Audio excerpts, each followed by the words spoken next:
wilayah tersebut. Selanjutnya yaitu pada sektor pertanian. Dampak pemanasan global pada sektor pertanian ini dapat bervariasi tergantung pada letak geografis dan juga iklim setempat. Di daerah-daerah tertentu seperti di daerah selatan Kanada akan memperoleh manfaat dari pemanasan global ini karena adanya peningkatan curah hujan dan juga adanya perpanjangan musim tanam. Sedangkan di daerah lain akan memperoleh dampak negatif dari pemanasan global ini karena pertanian tidak akan berjalan dengan lancar dan baik.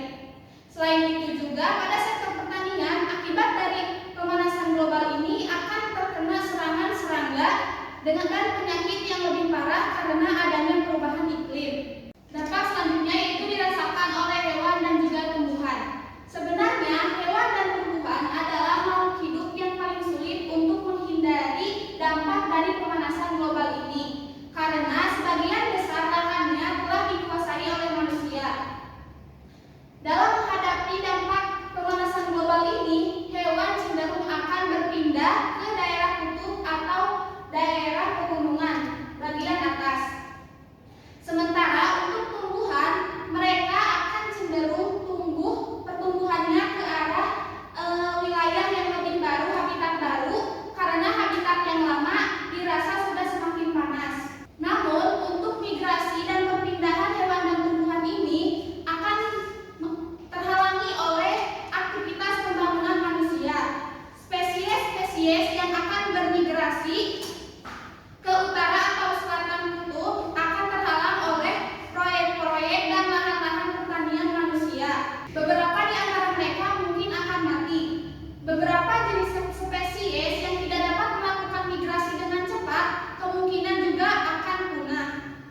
Itu dampak bagi kesehatan manusia. Ketika bumi menjadi hangat atau panas, maka para ilmuwan memprediksi bahwa akan semakin banyak orang yang terkena penyakit dan juga meninggal akibat stres.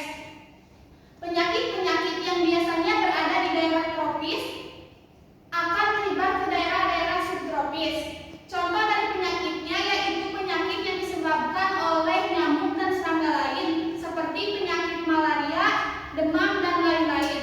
Penyakit-penyakit tersebut akan menyebar ke daerah-daerah subtropis.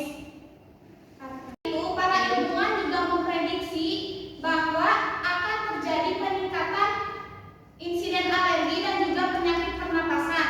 Hal ini diakibatkan oleh udara yang lebih hangat yang menyebabkan banyaknya polutan, spora jamur, dan juga serbuk sari.